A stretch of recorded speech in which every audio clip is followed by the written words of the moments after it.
dear students, കഴിഞ്ഞ ക്ലാസ്സിൽ നമ്മളൊരു ക്വസ്റ്റ്യൻ വായിച്ച് നിർത്തിയിട്ടാണുള്ളത്. ഇന്നിപ്പോൾ നമുക്ക് ആദ്യം തന്നെ ആ ക്വസ്റ്റ്യൻ സോൾവ് ചെയ്യാൻ വേണ്ടി പോവാണ്. ഇപ്പോൾ കഴിഞ്ഞ ക്ലാസ്സിൽ വളരെ ഡീറ്റെയിൽ ആയിട്ട് തന്നെ ക്വസ്റ്റ്യൻ വായിച്ചു, ചെറിയൊരു എക്സ്പ്ലനേഷൻസ് ഒക്കെ നടത്തി. ഇപ്പം നമ്മൾ നിൽക്കുന്നത് തേർഡ് പോയിന്റിലാണ്. അതായത് when there is change in past cost and past percentage of profit എന്നുള്ള കേസിലാണ് നിൽക്കുന്നത്. അതായത് ഒന്നാമത്തെ സ്റ്റേജിൽ നമ്മൾ പഠിച്ച സ്റ്റേജിൽ നമ്മൾ പഠിച്ചത് പാസ്റ്റ് കോസ്റ്റ് ഷീറ്റിൽ, അതായത് ബേസ് കോസ്റ്റ് ഷീറ്റിലെ സെയിം കോസ്റ്റും സെയിം പ്രോഫിറ്റും. രണ്ടാമത്തെ കേസിൽ കോസ്റ്റിൽ ചെറിയ മാറ്റമുണ്ട്, പ്രോഫിറ്റിൽ മാറ്റമില്ല.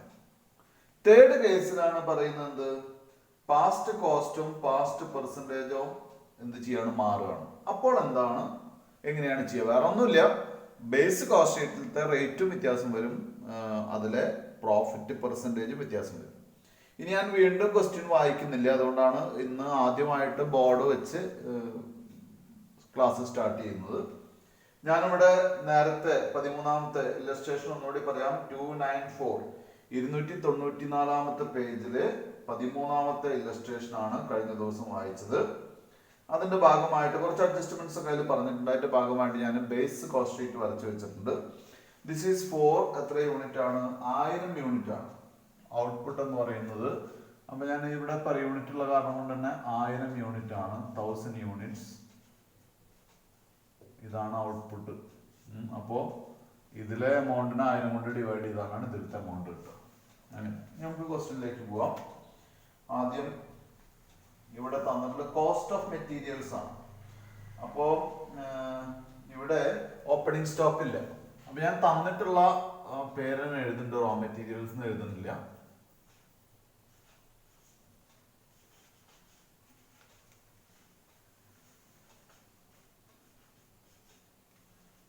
Cost of materials amount 3,20,000.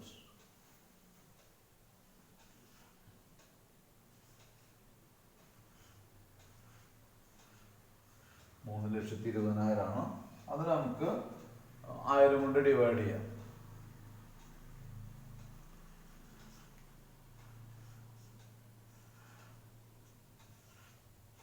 $320. അടുത്ത മെറ്റീരിയൽസ് കഴിഞ്ഞാൽ അടുത്തത് വേജസ് ആണ്. വേജസ് ആഡ് ചെയ്യാം.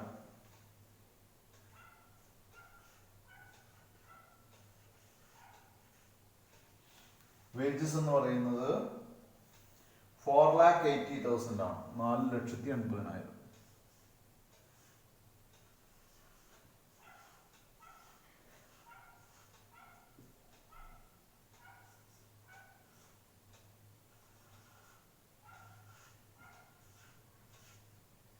ഇനി നമുക്ക് എക്സ്പെൻസ് ഉണ്ടോ നോക്കുക.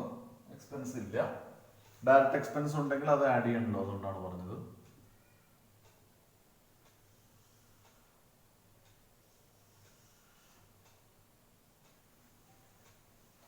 ഇനി നമ്മൾ എന്ത് ചെയ്യാം, ഇത് ആഡ് ചെയ്യാം. ആഡ് ചെയ്യുന്ന സമയത്ത്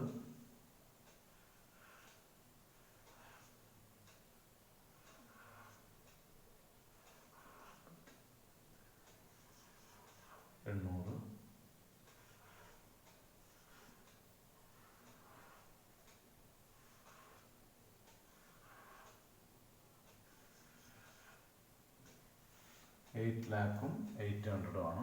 ഇതാണ് നമ്മുടെ prime cost.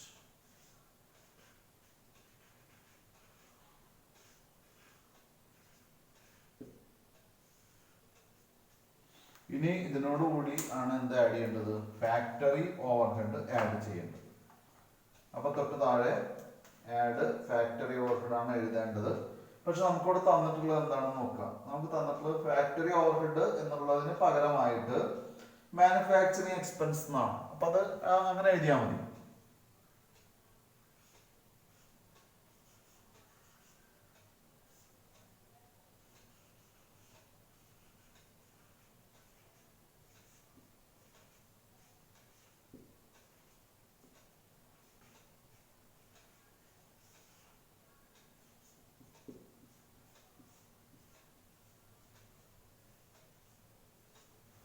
Add manufacturing expenses നമുക്ക് തന്നിട്ടുള്ളത് 2 ലക്ഷം രൂപയാണ്. 2 lakhs.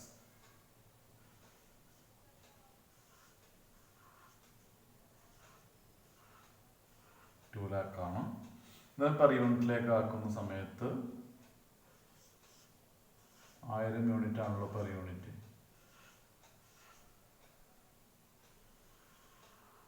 അപ്പോൾ ഈ മാനുഫാക്ചറിങ് എക്സ്പെൻസ് നമുക്കറിയാലോ ഫാക്ടറിയിലാണ് വരുന്നത്. അതുകൊണ്ടാണ് ഫാക്ടറി കോസ്റ്റ് ആയിട്ട് അത് ട്രീറ്റ് ചെയ്യുന്നത്. ഫാക്ടറി കോസ്റ്റ് അല്ല, ഫാക്ടറി ഓവർഹെഡ് ആയിട്ട്. ഇനി താഴേക്ക് ആഡ് ചെയ്യാം.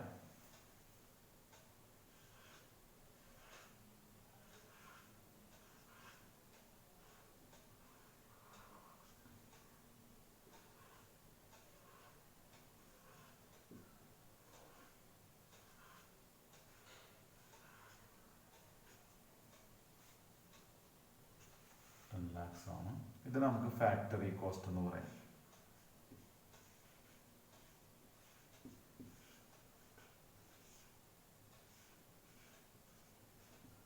രണ്ടാമത്തെ ഐറ്റം കിട്ടി.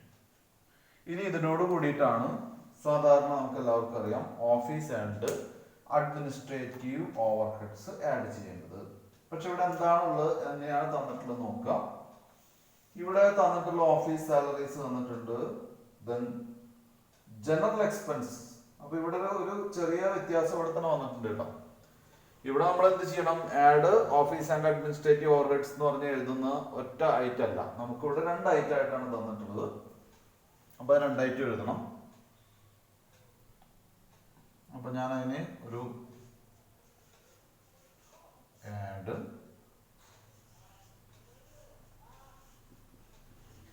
ഓഫീസ് ആൻഡ്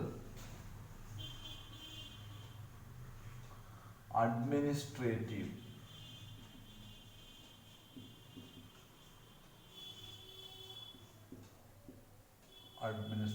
ഓവർഹെഡ്സ് എന്ന് പറഞ്ഞ് കോളം കൊടുക്കും. Office and administrative overheads 2 item ഉണ്ട്. അപ്പോൾ ടെക്സ്റ്റിൽ ചെയ്തിട്ടുള്ള പോലെ ചെയ്താലും മതി. സാധാരണ എങ്ങനെയാണ് ചെയ്യുന്നത്, അതുകൊണ്ടാണ് അങ്ങനെ ചെയ്തത് കേട്ടോ. ഇനി അതിന്റെ താഴെ അതല്ലെങ്കിൽ ഇത് എഴുതാതെ ഹെഡിങ് എഴുതാതെ നേരിട്ട് എഴുതിയോണ്ട് കുഴപ്പമൊന്നുമില്ല. ഞാൻ 2 ഐറ്റം ഉള്ള കാരണം കൊണ്ട് ഇങ്ങനെയാണ് ചെയ്യേണ്ടത്. ടെക്സ്റ്റിൽ ചെയ്തിട്ടുള്ള ഡയറക്റ്റ് ആയിട്ട് എഴുതിയിരിക്കുകയാണ്. അങ്ങനെ ചെയ്താലും മതി, കുഴപ്പമൊന്നുമില്ല. Office salaries 2,80,000.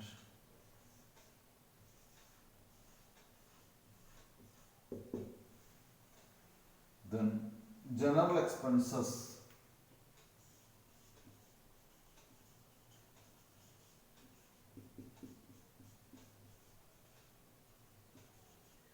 general expenses 80,000. ഇതിനെ 1000 കൊണ്ട് ഡിവൈഡ് ചെയ്യാം. 280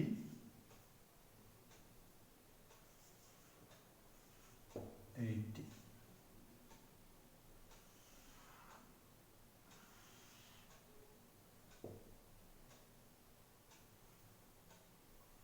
ഇനി അത് ആഡ് ചെയ്താൽ നമുക്ക് കിട്ടുന്ന റിസൾട്ടിനെയാണ് നമ്മൾ കോസ്റ്റ് ഓഫ് പ്രൊഡക്ഷൻ എന്ന് പറയുന്നത്.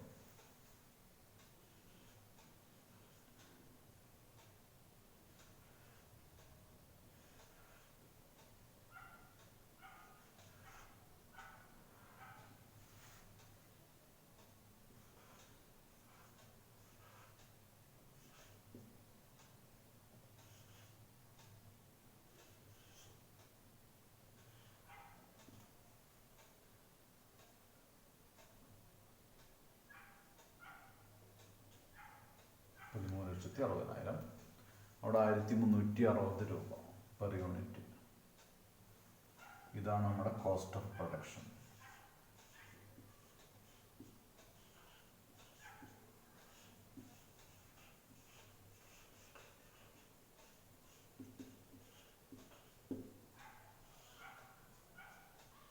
Cost of production. ഇനി എന്ത് ചെയ്യാം, അതിനോടുകൂടി കോസ്റ്റ് ഓഫ് പ്രൊഡക്ഷനോട് കൂടി നമ്മൾ എന്താ അഡ്ജസ്റ്റ് ചെയ്യണം, സ്റ്റോക്ക് ഉണ്ടെങ്കിൽ അഡ്ജസ്റ്റ് ചെയ്യണം. സ്റ്റോക്ക് ഇവിടെ പറഞ്ഞിട്ടില്ല. പിന്നെ ഉള്ളത് പറഞ്ഞിട്ടില്ലെങ്കിൽ selling and distribution expense add ചെയ്യാം. അപ്പോൾ ടോട്ടൽ കോസ്റ്റ് കിട്ടും, അല്ലെങ്കിൽ കോസ്റ്റ് ഓഫ് സെയിൽസ് കിട്ടും. ഒരു സ്റ്റോക്ക് പറഞ്ഞിട്ടില്ലാത്ത കാരണമുണ്ട്. Add selling and distribution overheads ആണ് വേണ്ടത്. നമുക്ക് ഇവിടെ എന്താ പറഞ്ഞിട്ടുള്ളത് നോക്കുക. ഇവിടെ സെല്ലിംഗ് എക്സ്പെൻസസ് മാത്രമാണ് പറഞ്ഞിട്ടുള്ളത്. അപ്പൊ അത് മാത്രം എഴുതിയാൽ മതി.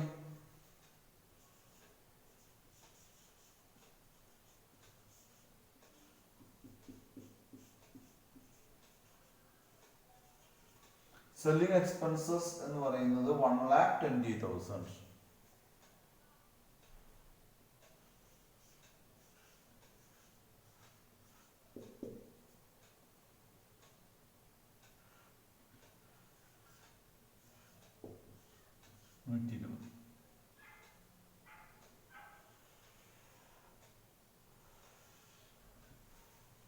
സെല്ലിംഗ് എക്സ്പെൻസ് ആഡ് ചെയ്ത് വേറെ എക്സ്പെൻസ് ഒന്നും ഇല്ലാത്ത കാരണം കൊണ്ട് ബാക്കിയുള്ളത് സെല്ലിംഗ് എക്സ്പെൻസ് കൂടി ആഡ് ചെയ്ത് കഴിഞ്ഞാൽ നമുക്ക് ടോട്ടൽ കോസ്റ്റ് കിട്ടും, അല്ലെങ്കിൽ കോസ്റ്റ് ഓഫ് സെയിൽസ് കിട്ടും.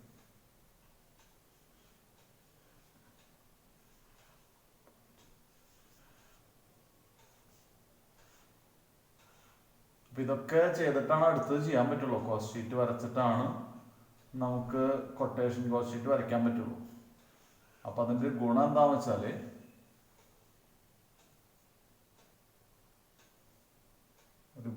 വെച്ചാല് നമുക്ക് ഇത് നന്നായിട്ട് മനസ്സിലാവും.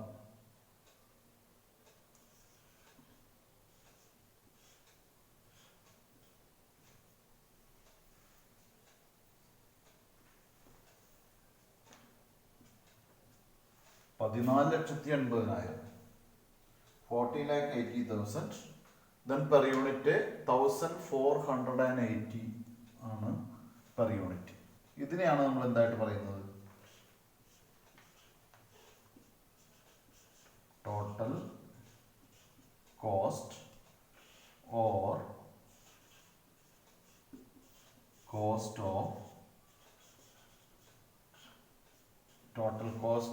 Cost of sales. ഇനി എന്ത് ചെയ്യാം? ഇനി ചെയ്യേണ്ടത്, നമുക്ക് പ്രോഫിറ്റ് തന്നിട്ടുണ്ടെങ്കിൽ പ്രോഫിറ്റ് ആഡ് ചെയ്യാം.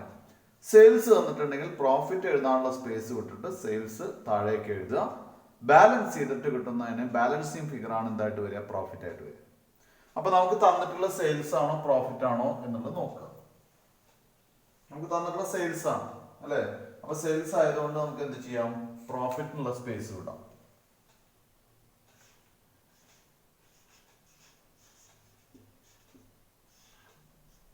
പ്രോഫിറ്റിനുള്ള സ്പേസ് വിട്ടു, എന്നിട്ട് സെയിൽസ് എഴുതാം.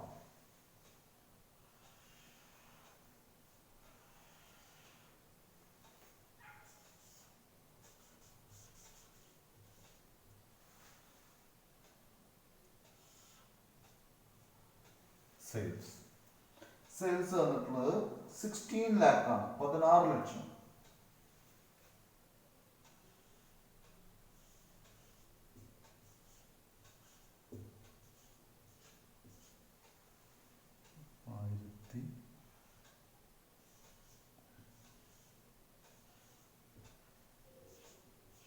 Per unit. ഇനി ബാലൻസ് ചെയ്താൽ നമുക്ക് പ്രോഫിറ്റ് കിട്ടും. പ്രോഫിറ്റിന്റെ എമൗണ്ട് എന്ന് പറയുന്നത് 1,20,000.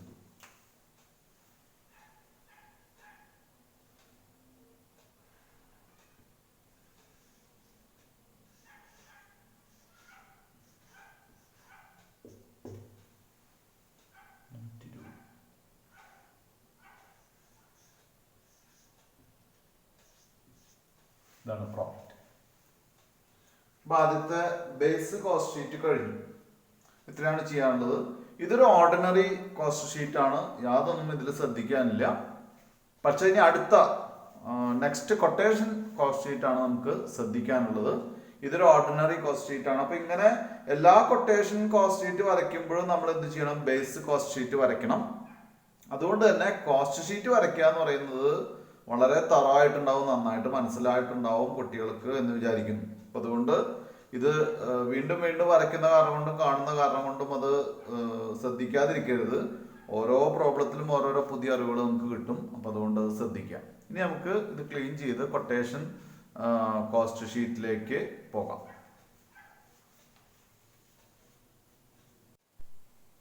ഇപ്പോൾ ഇവിടെ കൊട്ടേഷൻ കോസ്റ്റ് ഷീറ്റ് അല്ലെങ്കിൽ estimated cost sheet for the year 2020 വരച്ചു വെച്ചിട്ടുണ്ട്. ഇവിടെ നേരത്തെ 1000 മെഷീൻ്റെ ആയിരുന്നു, ഇവിടെ 2000 മെഷീൻ്റെ ആണ്. മറ്റൊരു പ്രധാനപ്പെട്ട ഡിഫറൻസ് കൊട്ടേഷൻ കോസ്റ്റ് ഷീറ്റിലേക്ക് വരുന്ന സമയത്ത് ആദ്യം നമ്മൾ പെർ യൂണിറ്റ് എഴുതും, പിന്നെയാണ് ടോട്ടൽ എഴുതുക. കാരണം എന്താണെന്ന് വെച്ചാല് ഇവിടെ പെർ യൂണിറ്റ് ഇൻറ്റു യൂണിറ്റ്സ് ആണ് ടോട്ടലിലേക്ക് വരിക. നേരത്തെ ടോട്ടൽ ഡിവൈഡഡ് ബൈ യൂണിറ്റ്സ് ആണ് പെർ യൂണിറ്റിലേക്ക് വരിക. അപ്പൊ നമ്മളെപ്പോഴും ബേസ് കോസ്റ്റ് ഷീറ്റ് വരയ്ക്കുമ്പോൾ ആദ്യം ടോട്ടൽ കോളും പിന്നെയാണ് പെർ യൂണിറ്റ് കോളത്തിലേക്ക് വരുന്നത്. ടോട്ടൽ കോളാണ് ആദ്യം എഴുതേണ്ടത്, രണ്ടാമതാണ് പെർ യൂണിറ്റിലേക്ക് വരിക. പക്ഷെ കൊട്ടേഷൻ കോസ്റ്റ് ഷീറ്റ് വരയ്ക്കുന്ന സമയത്ത് ആദ്യം പെർ യൂണിറ്റ് പിന്നെ ടോട്ടൽ. അപ്പൊ അതായത് നമ്മൾ ഓരോ യൂണിറ്റിന്റെയും പെർ യൂണിറ്റ് വാല്യൂ എഴുതി മൾട്ടിപ്ലൈ ചെയ്തിട്ടാണ് ടോട്ടലിലേക്ക് വരുന്നത്. അപ്പൊ അത് കുട്ടികൾ ശ്രദ്ധിക്കുക. ഞാനിവിടെ ഹെഡിങ് എഴുതിയിട്ടുണ്ട്, എസ്റ്റിമേറ്റഡ് കോസ്റ്റ് ഷീറ്റ് എന്ന് എഴുതിയിട്ടുണ്ട്. അല്ലെങ്കിൽ കൊട്ടേഷൻ കോസ്റ്റ് ഷീറ്റ് അല്ലെങ്കിൽ ടെൻഡർ കോസ്റ്റ് ഷീറ്റ് എങ്ങനെയാണോ പ്രോബ്ലത്തിൽ പറയുന്നത് അതുപോലെ ചെയ്യാം. Estimated cost sheet for the year 2020 ആണ് ഡേറ്റ്, കുട്ടികൾ ശ്രദ്ധിക്കുക. നേരത്തെ ഡേറ്റ് 2019 ആയിരുന്നു. ഇപ്പൊ നമ്മൾ പ്രൊഡ്യൂസ് ചെയ്യുന്നത് യൂണിറ്റ്സ് അല്ലെങ്കിൽ ഇപ്പോ നമ്മൾ പ്രൊഡ്യൂസ് ചെയ്യുന്ന, അതായത് കൊട്ടേഷൻ ഉണ്ടാക്കുന്ന, കൊട്ടേഷൻ ടെൻഡർ കോട്ട് ചെയ്യുന്ന യൂണിറ്റ്സ് എന്ന് പറയുന്നത് 2000 യൂണിറ്റ്സ് ആണ്. ഇനി നമുക്ക് ക്വസ്റ്റ്യനിലേക്ക് പോവാം. ക്വസ്റ്റ്യനിലേക്ക് പോകുമ്പോൾ നേരത്തെ ക്വസ്റ്റ്യൻ വായിച്ചാണെങ്കിലും നമ്മൾ എന്ത് ചെയ്യുക, കോസ്റ്റ് ഓഫ് മെറ്റീരിയൽസിൽ എന്തൊക്കെയാണ് വ്യത്യാസം നോക്കിയിട്ട് നമുക്ക് മെറ്റീരിയൽസും വേജസും എഴുതാം. നേരത്തെ ക്വസ്റ്റ്യൻ വായിച്ചു എന്ന് ഞാൻ പറഞ്ഞു, വീണ്ടും വായിക്കുന്നില്ല എന്ന് പറഞ്ഞു. കഴിഞ്ഞ ക്ലാസ്സിലാണ് വായിച്ചത്. എങ്കിലും കുട്ടികളെല്ലാവരും തന്നെ ആ 294 പേജ് നമ്പർ 294 നമ്മുടെ അഡീഷണൽ ഇൻഫർമേഷൻ ഒന്ന് നോക്കുക. അതിൽ എയും ബിയും റിലേറ്റഡ് വിത്ത് മെറ്റീരിയൽസും വേജസും ആണ്. എ എന്ന് പറയുന്നത് price of material is expected to rise by 20%. മെറ്റീരിയൽസിന്റെ പ്രൈസ് 20% ഇൻക്രീസ് ചെയ്യുമെന്ന് പ്രതീക്ഷിക്കുന്നു. അപ്പൊ നമ്മളിവിടെ എഴുതുമ്പോൾ പെർ യൂണിറ്റിന്റെ കൂടെ 20% കൂട്ടി എഴുതണം. രണ്ട്, വേജ് റേറ്റ്സ് 5% ഇൻക്രീസ് ചെയ്യുന്നു വിചാരിക്കും. അപ്പൊ ഞാനിവിടെ എഴുതുകയാണ്. അപ്പോൾ കോസ്റ്റ് ഓഫ് മെറ്റീരിയൽസ് എന്നാണ് ഇതിന്റെ, റോ മെറ്റീരിയൽസ് എന്നല്ല ക്വസ്റ്റ്യനിൽ പറഞ്ഞിട്ടുള്ളത്. അത് കാരണം കൊണ്ട് തന്നെ കോസ്റ്റ് ഓഫ്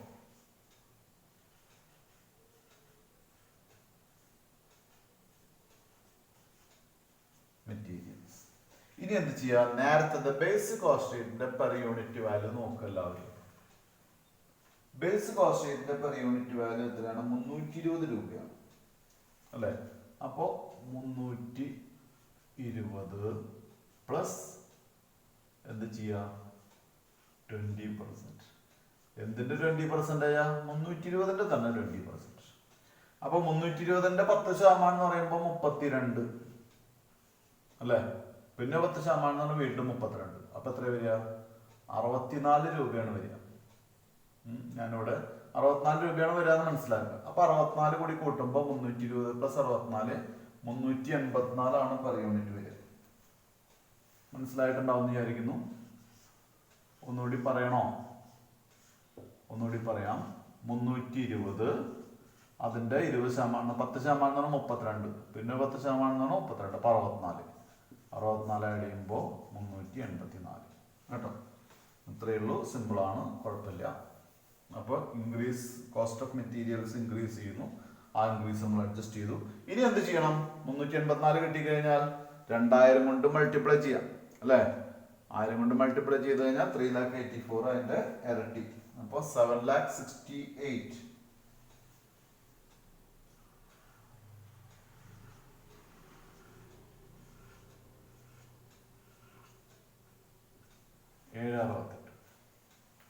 ഇനി കോസ്റ്റ് ഓഫ് മെറ്റീരിയൽസ് കഴിഞ്ഞാൽ അടുത്തത് വേജസ് ആണ്. വേജസ്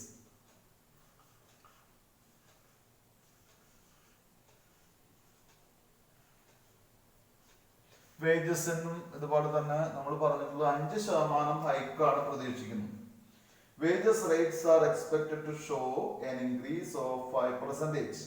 അപ്പോഴും കഴിഞ്ഞ പ്രാവശ്യത്തെ നമ്മൾ എന്തെടുക്കുക, റേറ്റ് എടുക്കുക. അത് 480 ആണ്. 480 480 പ്ലസ് 5%. 480ന്റെ 10% എന്ന് പറയുമ്പോൾ 48, അതിന്റെ പകുതി എന്ന് പറയുമ്പോൾ 24. 5% എന്ന് പറയുമ്പോൾ അതിന്റെ പകുതിയാണ് അല്ലെ. അപ്പൊ 480 20 500 504 വരും. 504 504 രൂപയാണ്. മനസ്സിലായിട്ടുണ്ടാവും വിചാരിക്കുന്നു. 504 രൂപ. പെർ യൂണിറ്റിന്. 504 × 2000, 504 × 2000 എന്ന് പറഞ്ഞാൽ 10,08,000.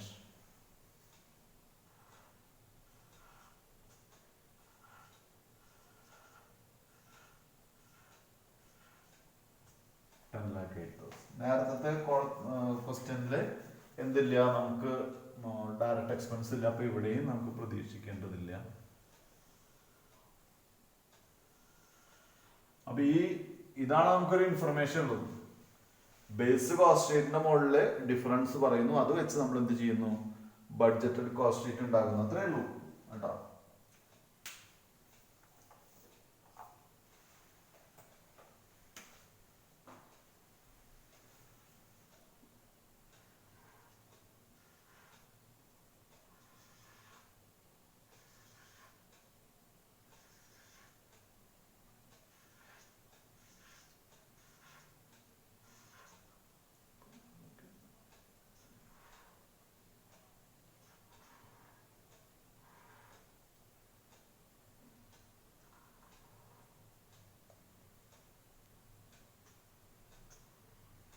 അപ്പോൾ 888 രൂപ, then 17,76,000.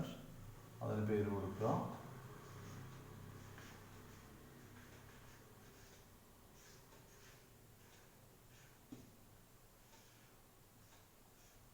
Prime cost.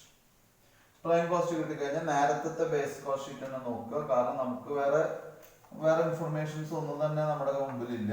അപ്പൊ എന്താ ചെയ്യുക, ബേസ് കോസ്റ്റ് ഷീറ്റ് നോക്കുക. പ്രൈം കോസ്റ്റിനോട് കൂടി നമ്മൾ ആഡ് ചെയ്യേണ്ടത് എന്താണ്, മാനുഫാക്ചറിങ് എക്സ്പെൻസസ് ആണ്. അപ്പൊ നമുക്കത് ആദ്യം എഴുതി വെക്കാം, എന്നിട്ട് അതിന്റെ ഡിഫറൻസ് വായിച്ചു വെക്കാം.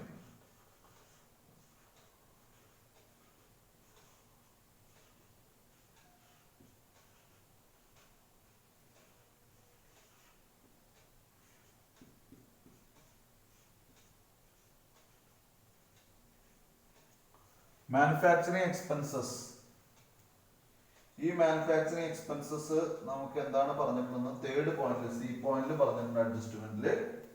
Manufacturing expenses will rise in proportion to the combined cost of materials and wages. ഞാൻ അപ്പൊ പറഞ്ഞതാണ്, എങ്കിലും അത് ചിലപ്പോ കുട്ടികൾക്ക് മനസ്സിലായിട്ടുണ്ടാവില്ല. അപ്പൊ മാനുഫാക്ചറിങ് എക്സ്പെൻസസ് കമ്പൈൻഡ് പ്രൊപ്പോർഷനിലാണ് എന്ത് ചെയ്യുന്നത്, കൂടുന്നത്. ഏതിന്റെ കമ്പൈൻഡ് പ്രൊപ്പോർഷനാ, ഇതിന്റെ മെറ്റീരിയൽസിന്റെയും വേജസിന്റെയും കമ്പൈൻഡ് പ്രൊപ്പോർഷൻ ഇപ്പൊ എത്രയാണ്, ഇപ്പൊ 888 ആണ് അല്ലെ. അത് നേരത്തെ എത്രയാണ് എന്ന് നോക്കാം. നേരത്തെ വന്നിട്ടുള്ള 800 ആണ്, ബേസിക് കോസ്റ്റ് ഷീറ്റിന്റെ 800. അപ്പൊ ഈ പ്രൊപ്പോർഷനിലാണ് എന്ത് ചെയ്യുന്നത്, ഇത് ഇൻക്രീസ് ചെയ്യുന്നത്. അതാണ് പറഞ്ഞത്. അപ്പൊ എന്ത് ചെയ്യാം, നമ്മൾ ബേസിക് കോസ്റ്റ് ഷീറ്റിലെ മാനുഫാക്ചറിങ് എക്സ്പെൻസസിന്റെ റേറ്റ് എത്രയാണ് നോക്കുക. അത് 200 ആണ്. 200 ആണ് ബേസിക് കോസ്റ്റ് ഷീറ്റിൽ നമുക്ക് എന്ത് വന്നിട്ടുള്ളത്, rate per manufacturing expenses, rate per unit വന്നിട്ടുള്ളത്. ഇനി ഇത് ഏത് റേഷ്യോയിലാണ് ഡെവലപ്പ് ചെയ്യുന്നത്, ഈ റേഷ്യോയിലാണ്. അപ്പൊ എന്ത് ചെയ്യാം, ഇൻറ്റു 888 ഡിവൈഡഡ് ബൈ, ഇതാണ് റേഷ്യോ. ഈ റേഷ്യോയിൽ ചെയ്യുമ്പോൾ നമുക്ക് റേറ്റ് കിട്ടുക എത്രയാണ്, 222. ഇതാണ് നമ്മുടെ എന്തായിട്ട് വരുന്നത്, ഇതാണ് നമ്മുടെ റേറ്റ് ആയിട്ട് വരുന്നത്. അപ്പൊ ഈ പ്രൊപ്പോർഷനിൽ, അതാണ് combined proportion of cost of materials and wages എന്ന് പറയുന്നത്. Combined proportion of materials and wages എന്ന് പറയുമ്പോൾ ഇങ്ങനെ എടുക്കണം കേട്ടോ. ഇങ്ങനെ എടുത്താലാണ് നമുക്ക് കൃത്യമായിട്ട് അറിയാം. നേരത്തെ കമ്പൈൻഡ് ആയിട്ട് പ്രൈം കോസ്റ്റ് ഉണ്ടായിരുന്ന പെർ യൂണിറ്റ് 800 ആണ്. ഇപ്പൊ പ്രൈം കോസ്റ്റ് വരുന്നത് 888 ആണ്. അതിനെ നേരത്തെ ഉള്ള റേറ്റിനോട് മൾട്ടിപ്ലൈ ചെയ്താൽ നമുക്ക് ഇപ്പോഴത്തെ റേറ്റ് കിട്ടും. That is 222. 222-നെ 2000 കൊണ്ട് മൾട്ടിപ്ലൈ ചെയ്യുന്ന സമയത്ത് 4,44,000.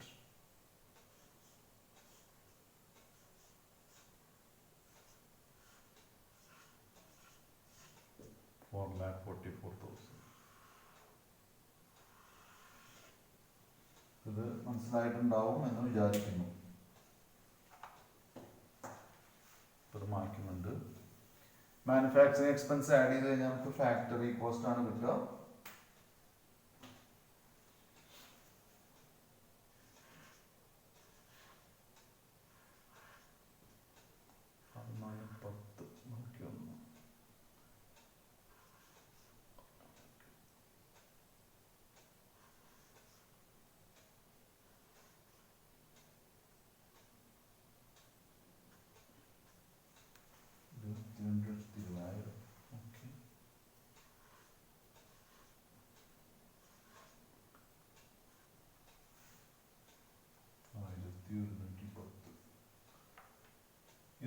നമുക്ക് എന്തായിട്ട് പറയാം? Factory cost.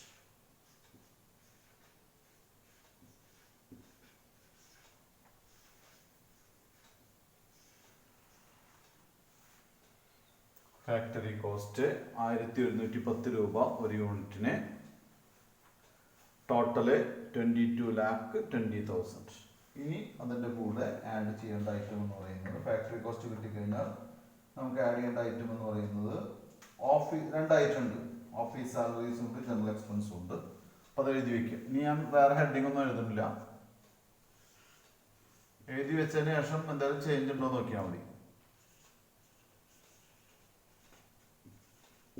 ഓഫീസ് സാലറീസ് കഴിഞ്ഞ ബേസ് കോസ്റ്റ് ഷീറ്റിലെ ഓഫീസ് സാലറീസ് എന്ന് പറയുന്നത് 280 രൂപയാണ് ഒരു യൂണിറ്റ്, അല്ലേ? ഇനിയിപ്പോൾ നമുക്ക് എന്തായാലും വ്യത്യാസം ഉണ്ടോ നോക്കാം. ഇവിടെ selling expense per unit will remain the same എന്നാണ് പറഞ്ഞത്. ഏറ്റവും ലാസ്റ്റ് പോയിന്റിൽ വളരെ സിമ്പിൾ ആയിട്ടൊരു കാര്യം പറഞ്ഞിട്ടുണ്ട്, പക്ഷെ അത് വളരെ പവർഫുൾ ആണ്. കാരണം other expenses will remain unaffected by the rise in output എന്നാണ് പറഞ്ഞിട്ടുള്ളത്, അല്ലേ? മറ്റ് എക്സ്പെൻസുകൾ എന്തൊക്കെയാ? ഈ ഓഫീസ് എക്സ്പെൻസും അതുപോലെ ഓഫീസ് സാലറീസും അതുപോലെ തന്നെ ജനറൽ എക്സ്പെൻസും ഒക്കെയാണ്. ഇത് റൈസ് ഇൻ ഔട്ട്പുട്ടിൽ എന്ത് ചെയ്യുന്നില്ല? വാരി ചെയ്യുന്നില്ല. അപ്പൊ ഇതെന്താണ്? ഇത് എന്തായിട്ട് കുട്ടികൾ കാണണം? ഇത് ഫിക്സഡ് ആണ്. അതാണ് അതിന്റെ പ്രത്യേകത, അല്ലെ? ഇത് റൈസ് ഇൻ ഔട്ട്പുട്ട് അനുസരിച്ച്, എന്ത് റൈസ് ഇൻ ഔട്ട്പുട്ട്? യൂണിറ്റ് കൂടുന്നതിനനുസരിച്ച് കൂടുകയുമില്ല, യൂണിറ്റ് കുറയുന്നതിനനുസരിച്ച് കുറയുകയും ചെയ്യില്ല. നമ്മളോട് ഒരു കാര്യം പറഞ്ഞിട്ടുള്ളൂ, യൂണിറ്റ് കൂടുന്നതിനനുസരിച്ച് ഇത് വ്യത്യാസം വരില്ല. അപ്പൊ എന്ത് ചെയ്യണം? ഇത് ഫിക്സഡ് ആണ്. ഫിക്സഡ് ആണെങ്കിൽ നമ്മൾ എന്താ പഠിച്ചിട്ടുള്ളത്? ടോട്ടൽ കോളത്തിലാണ് ആദ്യം എഴുതേണ്ടത്, അല്ലെ? ആ ഫിക്സഡ് ആണെങ്കിൽ നമ്മൾ എന്ത് ചെയ്യണം? ടോട്ടൽ കോളത്തിൽ ആദ്യം എഴുതണം. അല്ലെങ്കിൽ അതിപ്പോ മനസ്സിലാക്കുക, ഫിക്സഡ് എക്സ്പെൻസ് ആണ്, അത് വാരി ചെയ്യുന്നില്ല. അപ്പൊ അതിന്റെ ടോട്ടൽ കോളത്തിലാണ് എഴുതുന്നത്. ടോട്ടൽ കോളത്തിലുള്ള എമൗണ്ട് എത്രയാണ്? 2,80,000 ആണ്.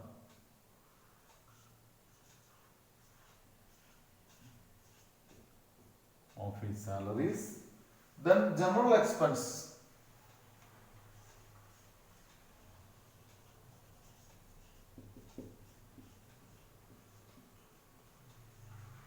ജനറൽ എക്സ്പെൻസസും എന്ത് തന്നെയാണ്? ഇതും ഫിക്സഡ് തന്നെയാണ്. ഇത് എത്രയാണ്? 80,000. എന്നിട്ടാണ് ഇതിനെ എന്താണ്? 2000 കൊണ്ട് ഡിവൈഡ് ചെയ്യുന്നത്, കേട്ടോ? 2000 കൊണ്ട് ഡിവൈഡ് ചെയ്യുമ്പോൾ നേരത്തെ തന്നെ പകുതി വരും, 140ഉം 40.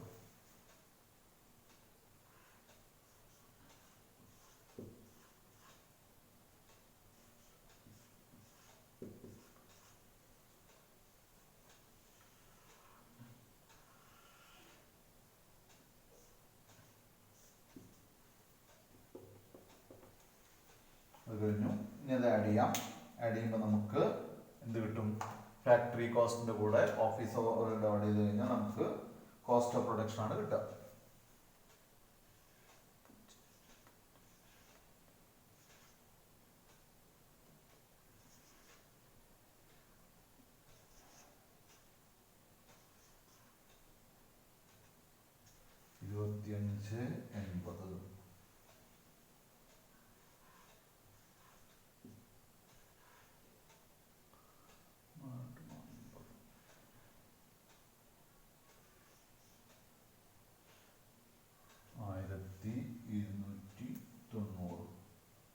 ഇതിനെയാണ് നമ്മൾ എന്തായിട്ട് പറയുന്നത്? Cost of production.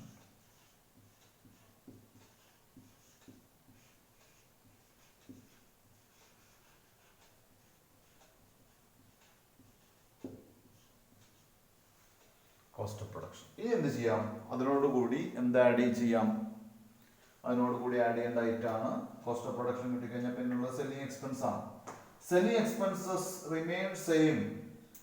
എന്താണ്? Per unit will remain same എന്നാണ് പറഞ്ഞിട്ടുള്ളത്. അപ്പൊ എന്ത് ചെയ്യാം? അത് സാധാരണ പോലെ എഴുതാം. ആഡ്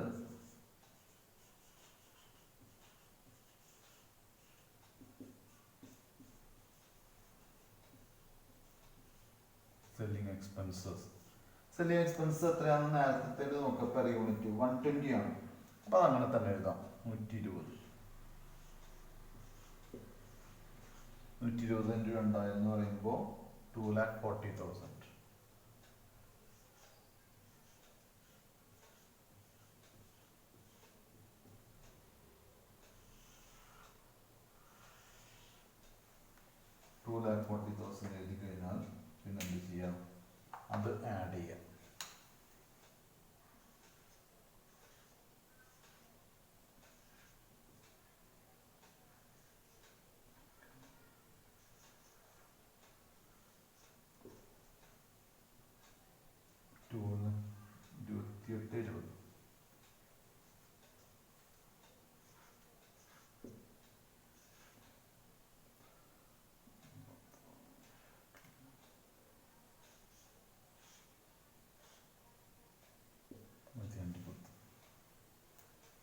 നമുക്ക് എന്തായിട്ട് പറയാം, സെല്ലിംഗ് എക്സ്പെൻസ് ആഡ് ചെയ്ത് കഴിഞ്ഞാൽ ഇതിനെയാണ്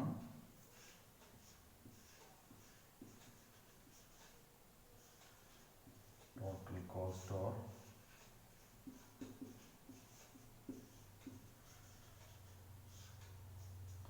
ഇനിയാണ് നമ്മൾ എന്ത് നോക്കേണ്ടത്, നമ്മുടെ പ്രോഫിറ്റിന്റെ കാര്യം നോക്കേണ്ടത്. പ്രോഫിറ്റ് പറഞ്ഞിട്ടുള്ള എന്താ നോക്കുക, 10% സെല്ലിംഗ് പ്രൈസിന്റെ 10%, എസ് പിയുടെ 10%. എസ് പിയുടെ 10% എന്ന് പറഞ്ഞാൽ നമ്മുടെ കോസ്റ്റേ ഉള്ളൂ, ഇതാണ് കോസ്റ്റ് അല്ലേ. അപ്പൊ സെല്ലിംഗ് പ്രൈസിന്റെ 10% എന്ന് പറയുമ്പോൾ 10% എന്ന് പറയുമ്പോൾ എത്ര വരിക, 10/100. അപ്പോൾ ഇവിടെ എത്രയാ, 1/10. സെല്ലിംഗ് പ്രൈസിന്റെ 1/10 എന്ന് പറഞ്ഞാൽ കോസ്റ്റിന്റെ, ദാറ്റ് ഈസ് കോസ്റ്റിന്റെ എത്രയാണ്, 1/9 ആണ്. ഒന്നുമില്ല ഇങ്ങനെ ചെയ്യാം, എന്താണ്, സെല്ലിംഗ് പ്രൈസിന്റെ 10% ഇസ് ഈക്വൽ ടു കോസ്റ്റിന്റെ 1/9 എന്ന് പറയുന്നതാണ്. അപ്പൊ ഒന്നുകിൽ ഇങ്ങനെ ചെയ്യാം, അതല്ലെങ്കിൽ അടുത്ത മെത്തേഡുള്ള എന്താ വെച്ചാൽ അടുത്തൊരു ഇക്വേഷൻ തന്നെ, അല്ലെങ്കിൽ ഇക്വേഷൻ പോലെ, ചില കുട്ടികൾക്ക് അങ്ങനെ ആയിരിക്കും പറയാം. അങ്ങനെ ഇക്വേഷൻ പോലെ വേണമെന്നുണ്ടെങ്കിൽ അവിടെ നമുക്ക് ചെയ്യേണ്ടത് എന്താണെന്ന് വെച്ചാൽ, if percentage of profit is given on selling price, ഇതിനെന്താണ്, നമ്മുടെ കയ്യിൽ കോസ്റ്റ് മാത്രമേ ഉള്ളൂന്നുണ്ടെങ്കിൽ percentage of profit is equal to എന്താണ്, cost into 10 divided by 100 minus 10. മനസ്സിലായല്ലോ, ഇൻറ്റു, അല്ലെങ്കിൽ പെർസെൻറ്റേജ് മാത്രമാണെങ്കിൽ ഇങ്ങനെ ചെയ്താൽ മതി, ഇൻറ്റു 100 ചെയ്താൽ മതി. അപ്പൊ പെർസെൻറ്റേജ് നമുക്കറിയാം, അല്ലെങ്കിൽ നമുക്ക് എന്ത് ചെയ്യാം, കോസ്റ്റ് ഇൻറ്റു ഇത് ചെയ്ത് കഴിഞ്ഞാൽ നമുക്ക് പ്രോഫിറ്റ് കിട്ടും കേട്ടോ. ഏതെങ്കിലും ഒരു മെത്തേഡ് മതി, ഞാനപ്പോൾ ഒന്നുകൂടി പറഞ്ഞുതരാം, ചില കുട്ടികൾക്ക് പെട്ടെന്ന് മനസ്സിലായിട്ടുണ്ടാവില്ല. നമുക്കിപ്പോൾ തന്നിട്ടുള്ളത് സെല്ലിംഗ് പ്രൈസിന്റെ മുകളിൽ 10%. 10% എന്ന് പറയുമ്പോൾ 10/100 ആണ് അല്ലേ. അപ്പൊ അതിന്റെ അർത്ഥം എത്രയാ, 1/10 ആണ്. അപ്പൊ 1/10 on selling price is equal to, അല്ലെങ്കിൽ ദാറ്റ് ഈസ് 1/9 ഓൺ കോസ്റ്റ് ആണ്. അപ്പൊ ഈ കോസ്റ്റിന്റെ 1/9 ചെയ്ത് കഴിഞ്ഞാൽ നമുക്ക് പ്രോഫിറ്റ് കിട്ടും കേട്ടോ. അതൊരു മെത്തേഡ്. രണ്ടാമത്തെ മെത്തേഡ് എന്ന് പറയുന്നത് നമുക്കൊരു ഇക്വേഷൻ പോലെ ചെയ്യാം, കോസ്റ്റ് ഇൻറ്റു 10/100 മൈനസ് 10. കാരണം ഇത് 90 ഉള്ളൂ, എസ് പി എന്ന് പറയുന്നത് 100 ആണ്, അതിലെ പ്രോഫിറ്റ് എത്രയാണ്, 10 ആണ്. അപ്പൊ കോസ്റ്റ് എത്രയാ, കോസ്റ്റ് 90 ആണ്. അതുകൊണ്ടാണ് ഇവിടെ 90 വെച്ചിട്ട് ചെയ്യുന്നത്. മനസ്സിലായോ? അപ്പൊ ഏത് മെത്തേഡ് വേണമെങ്കിൽ ചെയ്യാം. ഞാനിപ്പോ ഇവിടെ രണ്ട് മെത്തേഡ് എഴുതുന്നുണ്ട്. Profit on selling price is equal to 10/100. അതാണല്ലോ 10%. That is 1/10 or 1/9 on cost. അപ്പൊ കോസ്റ്റിന്റെ 1/9 എത്രയാന്ന് നോക്കുക. കോസ്റ്റിന്റെ 1/9 എന്ന് പറയുന്നത് 156.65 ആണ്. ഒന്ന് ചെക്ക് ചെയ്ത് നോക്കുക കുട്ടികൾ. 156.65. അതല്ലെങ്കിൽ ഞാൻ ഇവിടെ എഴുതുന്നുണ്ട്, കോസ്റ്റ് 1410 ആണ് ഇൻറ്റു 10/100 മൈനസ് 10, അതായത് 10/90. ഇത് ചെയ്താൽ നമുക്ക് ഈ ആൻസർ കിട്ടും. Then total 313,300. 313,300. ഇത് നമുക്ക് ഈ 1410 പകരം കുറച്ചുകൂടി എളുപ്പമായിട്ട് ചെയ്യാൻ പറ്റുന്നത് 28,20,000 മുകളിലാട്ടോ. 28,00,000 ടോട്ടലിന്റെ മുകളിൽ ചെയ്താൽ കുറച്ചുകൂടി ഈസി ആയിട്ട് നമുക്ക് ചെയ്യാൻ പറ്റും. ഇനി എന്ത് ചെയ്യാം, അണ്ടർലൈൻ ചെയ്യാം, നമുക്ക് സെയിൽസ് കിട്ടും. സെയിൽസ് എന്ന് പറയുന്നത്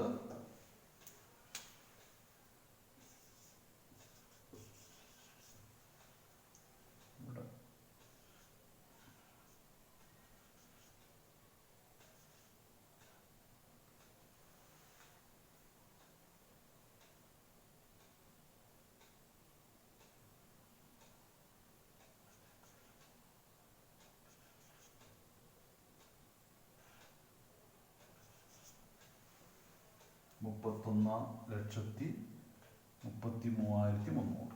ഇവിടെ വരേണ്ടത്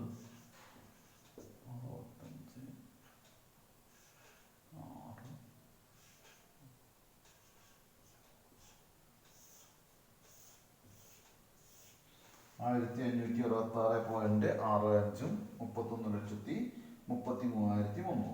അപ്പൊ ഈ പ്രോഫിറ്റിന്റെ അഡ്ജസ്റ്റ്മെന്റ് ആണ് വളരെ പ്രധാനപ്പെട്ടതാണ്. ഇതെല്ലാവർക്കും ആവശ്യം വരുന്നതാണ്. കോസ്റ്റ് അക്കൗണ്ടിങ്ങിൽ പ്രത്യേകിച്ച് അത് പഠിക്കുക.